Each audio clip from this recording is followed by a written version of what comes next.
আমি আল্লাহ রব্বুল আলামিন তোমাদেরকে অনর্থক সৃষ্টি করি নাই, তোমাদেরকে বেহুদা সৃষ্টি করি নাই।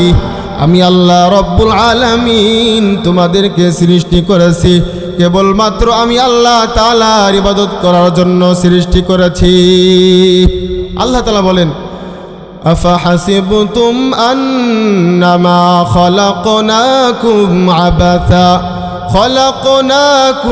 আবাসা ওয়া আন্নাকুম ইলাইনা লা তুরজাউন।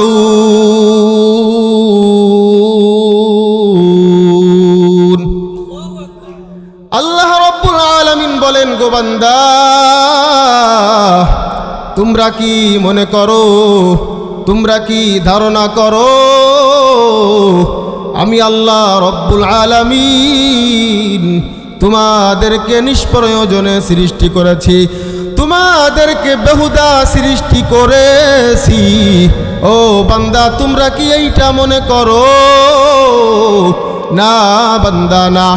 আমি আল্লাহ রব্বুল আলামিন তোমাদেরকে অনর্থক সৃষ্টি করি নাই, তোমাদেরকে বেহুদা সৃষ্টি করি নাই। আমি আল্লাহ রব্বুল আলামিন তোমাদেরকে সৃষ্টি করেছি কেবলমাত্র আমি আল্লাহ তাআলার ইবাদত করার জন্য সৃষ্টি করেছি। সেই কথা আল্লাহ রব্বুল আলামিন সূরা যারিয়াতের 56 নম্বর আয়াতে কারিমার মধ্যে বলেন, ওয়ামা খালাকতুল জিন্না ওয়াল ইনসা ইল্লা লিয়াবুদুন।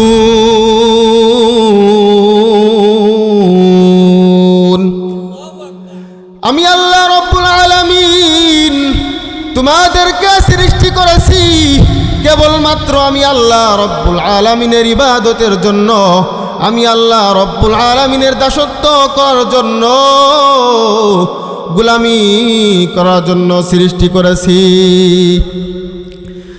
আল্লাহ রব্বুল আলামিন বলেন, ওয়া আন্নাকুম ইলাইনা লা তুরজাউন।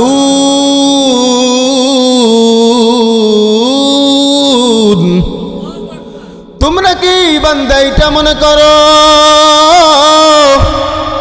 তোমরা আর আমি আল্লাহ রব্বুল আলামিনের কাছে তোমরা আর ফিরবে না? তোমরা কি বান্দা এটাও মনে করো? না বান্দা, না। তোমরা আবার আমি আল্লাহ রব্বুল আলামিনের কাছে আবার ফিরে আসবে।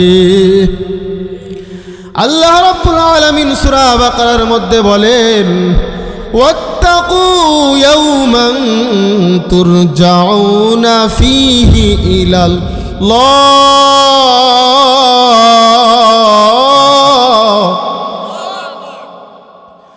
তোমরা ভয় করো, এমন দিনকে ভয় করো যেই দিন তোমাদের সকলের ফিরে যেতে হবে। এক নম্বর আমরা পাইলাম আল্লাহ রব্বুল আলামিন আমাদের অনর্থক সৃষ্টি করি নাই, আল্লাহ রব্বুল আলামিন আমাদেরকে বেহুদা সৃষ্টি করে নাই। কিসের জন্য সৃষ্টি করেছে?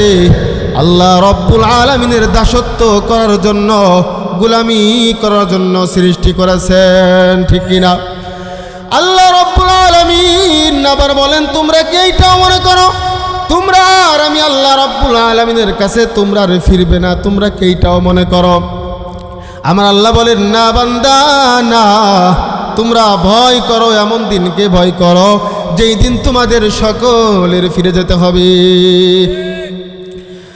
আমি আল্লাহ রব্বুল আলামিন তোমাদেরকে দুনিয়াতে পাঠিয়েছি বান্দা কিসের জন্য জানোনি?